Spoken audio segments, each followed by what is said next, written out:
मैं Maliram Meena, assistant professor chemistry, LBS government college Kotputli. आज हम भौतिक अवस्थाओं के बारे में जानकारी प्राप्त करेंगे। अभी तक हमने कुछ भौतिक अवस्थाओं के बारे में जानकारी प्राप्त की थी, जैसे धात्विक त्रिज्या, घनत्व, गलनांक, कठोरता तथा यांत्रिक सामर्थ्य, आयनन ऊर्जा तथा विद्युत ऋणता।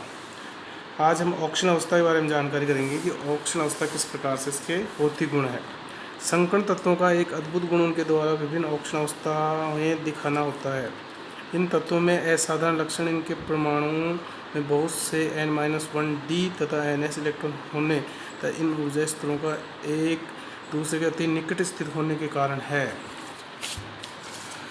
अतः संकर्ण तत्वों के अंतर्भूत इलेक्ट्रॉन भी लगभग बाह्यतम इलेक्ट्रॉनों को जितनी आसानी से निकल सकते हैं। जैसे फर्स्ट ट्रांजिट सीरीज में हम देखते हैं कि इसमें 3d और 4s के जो इलेक्ट्रॉन हैं वो पार्टिसिपेट करते हैं, तो वो ऑक्सीजन अवस्था, वेरिएबल ऑक्सीजन अवस्थाएँ दिखा सकते हैं। जैसे हम यहाँ देख रहे हैं, जो सारणी दे रखी है उसमें मैग्नीज की ऑक्सीजन अवस्थाएँ देख रहे हैं। मैग्नीज जो है उसकी ऑक्सीजन अवस्थाएँ 0 से लेकर के +7 तक होती है।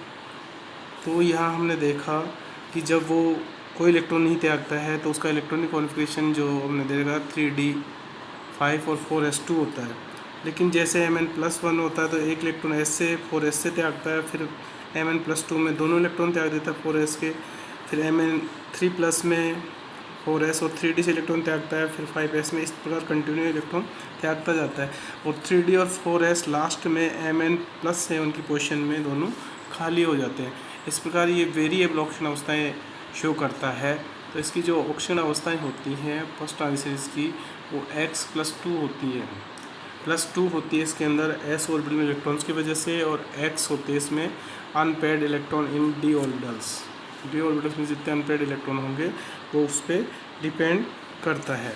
इसी प्रकार हम आगे देखते हैं जो संकर्ण तत्वों के बारे में। जैसे पूरी ये आवर्त सारणी का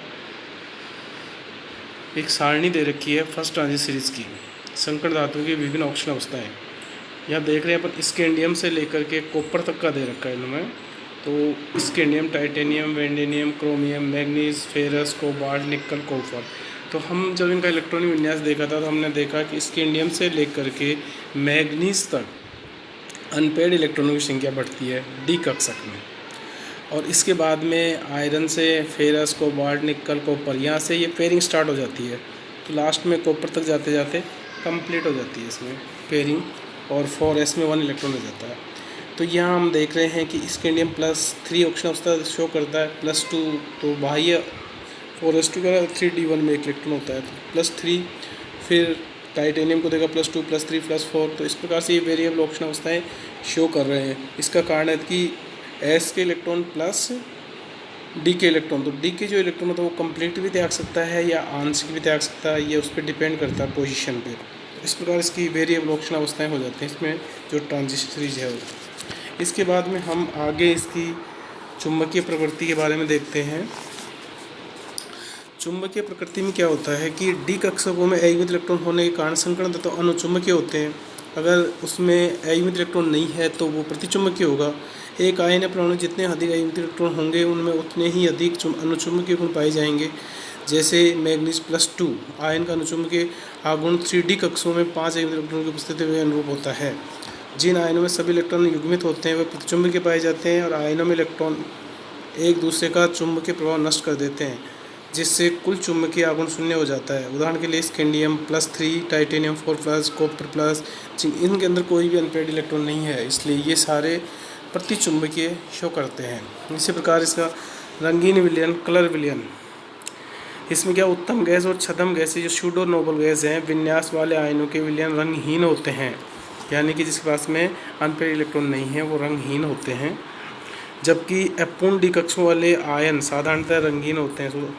दूसरे शब्दों में कह सकते हैं हम प्रतिचुंबकीय आयन रंगीन, प्रतिचुंबकीय आयन रंगहीन और अनुचुंबकीय आयन रंगीन पाए जाते हैं।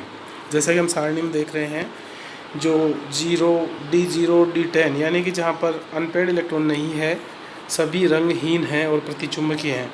और नीचे जैसे जैसे हम देखते हैं सारणी के अंदर कि पार्सली भरे हुए हैं जिनके पास में इलेक्ट्रॉन्स, इसमें एक इलेक्ट्रॉन है, 2 इलेक्ट्रॉन है अनपेयर्ड, या 3 हैं, 4 हैं, तो उनके अलग अलग कलर हैं। जैसे वेंडेनियम 3+ का अलग है, क्रोमियम 3+ का अलग है, मैग्नीज 3+ का अलग है, क्रोमियम 2+ का अलग है, मैग्नीज 2+ का अलग है, जबकि ये सभी अनुचुंबकीय है। तो इनका कलर इनके इलेक्ट्रॉनों पर डिपेंड करता है कि इसमें कितने अनपेयर्ड इलेक्ट्रॉन हैं।